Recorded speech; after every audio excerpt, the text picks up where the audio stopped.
ante el Congreso en mi contra. Denuncia inconstitucional e ilegal, sin fundamentos y que carece de toda corroboración y pruebas objetivas. A la asombrosa celeridad de esta denuncia se suma la abierta exhortación que la fiscal de la Nación hace al Congreso de la República, al decirles en su mensaje que ella ya cumplió con su labor y ahora le toca al Congreso hacer lo suyo, poniendo en evidencia la no tan sutil concertación para el complot. Ante esta antidemocrática situación, debo denunciar ante el país y la comunidad internacional que esta práctica de quebrantamiento del orden constitucional y democrático, las fuerzas políticas que sumieron al país en el más grande proceso de corrupción de la historia nacional en los años 90, son las que ahora impulsan, como en aquella época, una modalidad de un nuevo golpe de Estado en el Perú. Compatriotas, en nuestro país se viene haciendo uso indebido de una manera recurrente de estos instrumentos jurídicos desde la Fiscalía, con la complicidad de algunos magistrados contra mi persona y los integrantes de mi gobierno. Estos disfrazados actos, al no tener fundamento, esconden su verdadero propósito, que no es otro que la persecución política iniciada, incluso antes que yo asuma la administración del Estado. Quieren que yo me vaya para que ellos gobiernen sin haber sido elegidos. Mi elección como presidente de la República significó el acceso al poder de los sectores sociales provincianos y urbanos marginales por primera vez en la historia del Perú. Fue el sueño hecho realidad de las grandes mayorías nacionales, pero los sectores del dinero, los políticos tradicionales que siempre medraron de la corrupción, se resisten a aceptar la voluntad popular. Recurren a todos los medios de presión, procesan a funcionarios de mi gobierno, los presionan para arrancarles falsas declaraciones con el objetivo de comprometerme en delitos que nunca cometí. Se está instrumentalizando nuevas formas de tortura psicológica con las detenciones preliminares y presiones preventivas para conseguir acusaciones contra mí y mi gobierno. En este contexto, llamamos a las organizaciones defensoras de los derechos humanos para que intercedan por los detenidos a quienes no se les respeta el esencial derecho a la presunción de inocencia.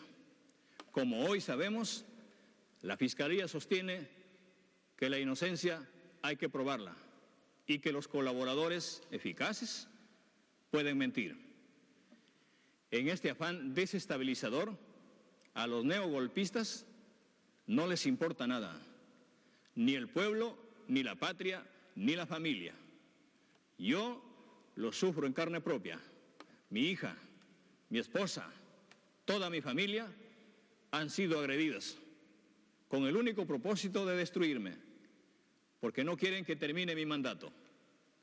Pero les digo que voy a terminar el periodo que el pueblo me otorgó y voy a entregar el poder al siguiente presidente del Perú el 28 de julio del 2026, no antes. No soy un corrupto y lo repito hasta el fin de mis días. Todo lo contrario, mi compromiso es el de antes y el de siempre, luchar por terminar con esta lacra que tanto daño hace al país. Sin embargo, si algunos traicionaron mi confianza, que sea la justicia quienes se encarguen de ellos. Desde el 6 de junio del 2021, cuando el pueblo del Perú nos dio su confianza en las urnas y nos ungió como los vencedores de las elecciones, nos reafirmamos con el cambio. En el Bicentenario de la República heredamos un país de extremas desigualdades, de discriminaciones escandalosas que no se pueden admitir, de grandes brechas sociales y económicas. En este escenario de nuestra victoria se inició la desestabilización. Inventaron fraudes, contrataron abogados de estudios jurídicos famosos, tiraron al basurero sus falsas filiaciones democráticas y desplegaron todo su poder para anular las elecciones, para impedir el triunfo electoral del pueblo. Algunos sectores políticos de quienes perdieron la elección, sobre todo los que gestionaron el Estado los últimos 30 años y no querían perder sus privilegios, empezaron a esgrimir la cantaleta del fraude electoral sin pruebas.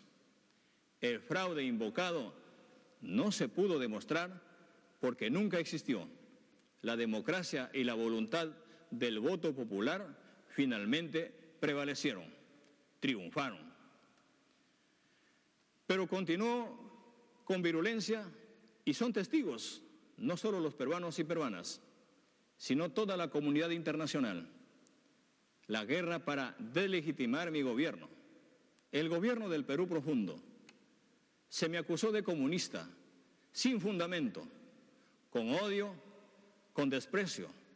Con odio y desprecio no a mí, sino a las mayorías de nuestras poblaciones indígenas, a los provincianos, a los pobres, a los humildes, a los habitantes de los distritos, de los centros poblados, de las comunidades.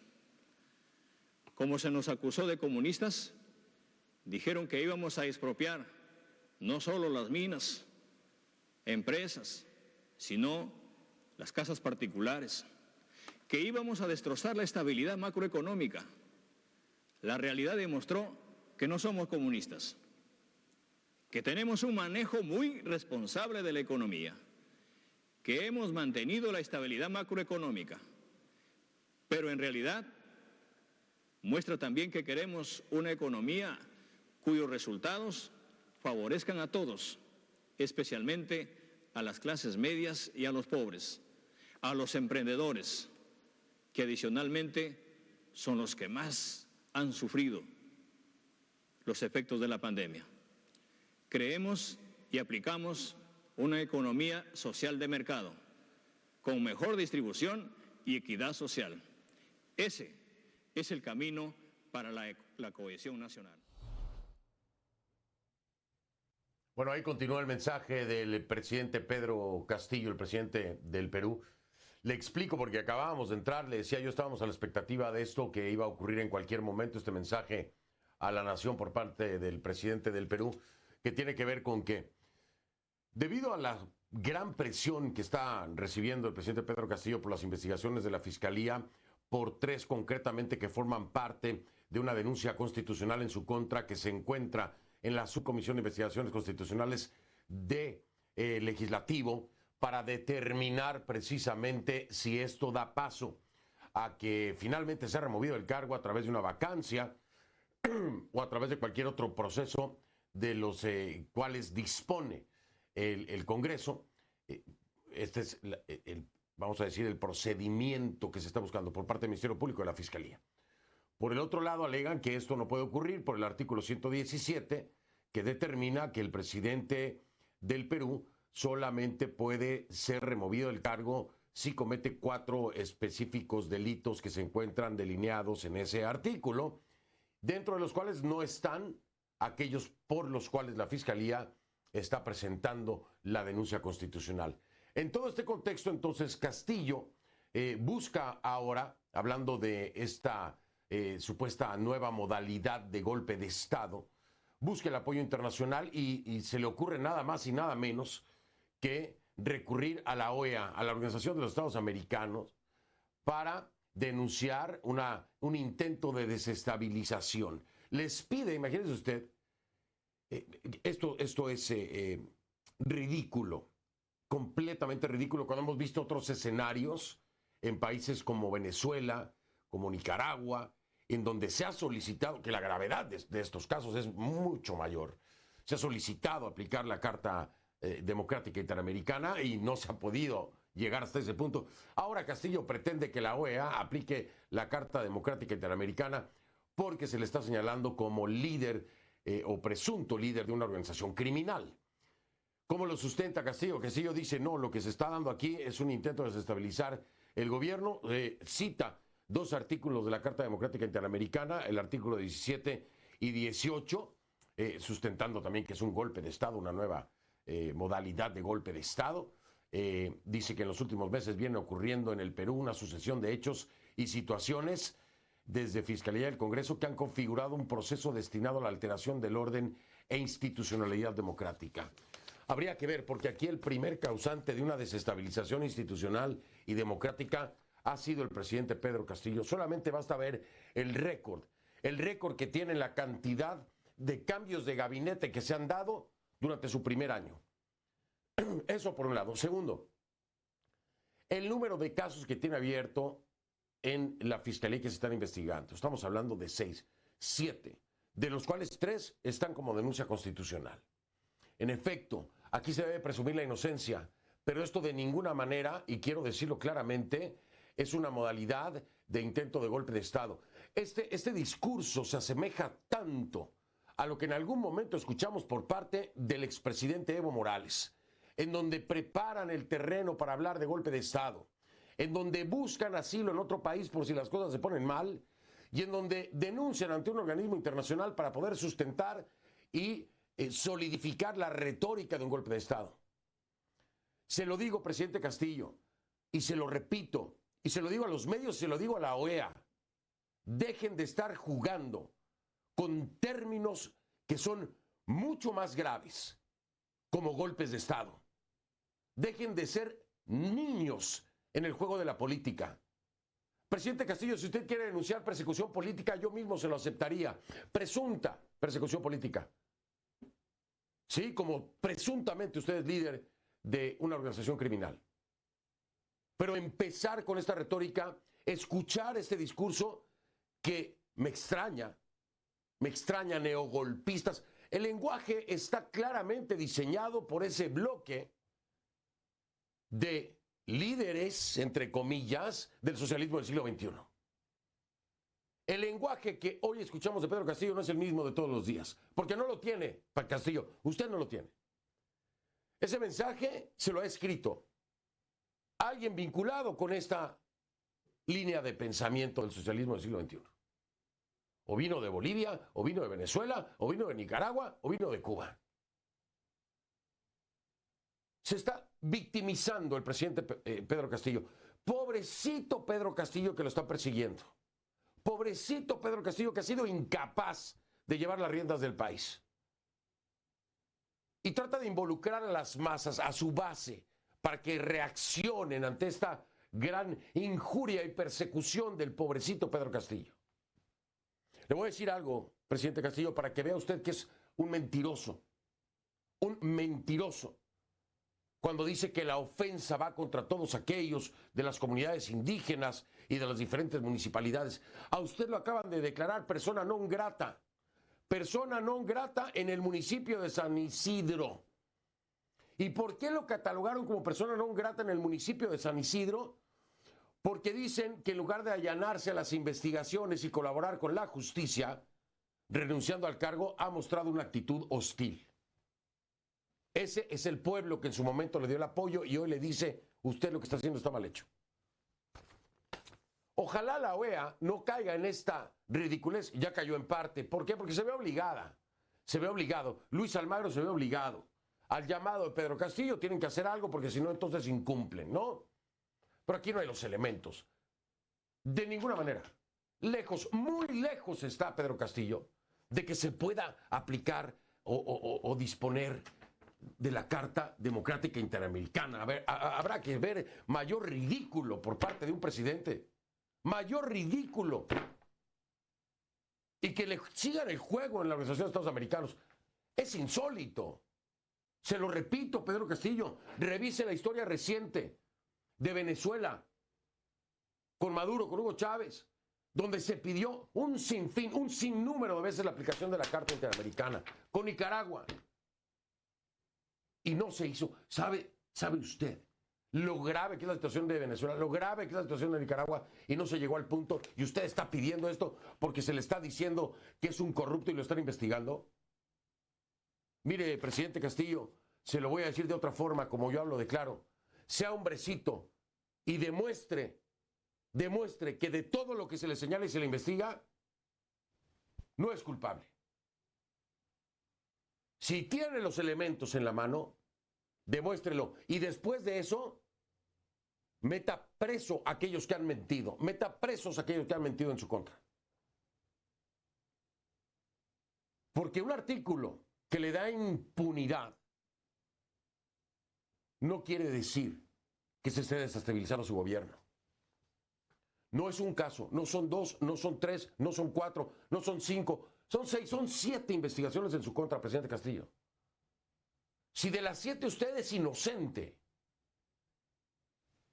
déjelos seguir intentando y demuéstreles usted ante el Congreso, con sus abogados, con todo el proceso de ley, que están equivocados, que están cometiendo un delito, entonces después métalos presos. Pero hacer este ridículo, pedir que se active la Carta Democrática Interamericana, ¿a razón de qué? ¿O qué? Ahí está usted gobernando. Y le repito, no me voy a cansar de tumbarle este discurso, esta narrativa de nueva modalidad de golpe de Estado. Esto no lo es, no lo es. Y alguien lo tiene que hacer, alguien tiene que repetirlo 1.000.000 de veces como usted pretende repetirlo 1.000.000 de veces para que se convierta en una verdad como lo hizo Evo Morales. Golpe de Estado, golpe de Estado, golpe de Estado. 1.000.000 de veces, yo le voy a repetir 1.000.000 de veces. No, no es ninguna nueva modalidad de golpe de Estado. No lo es, ni se acerca a eso. Y le doy a usted el término. Persecución política. ¿Lo quiere definir como eso? Se lo acepto. Pero ya están con el mismo esquema. Es que habrá que ser tonto para no darse cuenta de lo que se está pretendiendo hacer aquí. Habrá que ser tonto.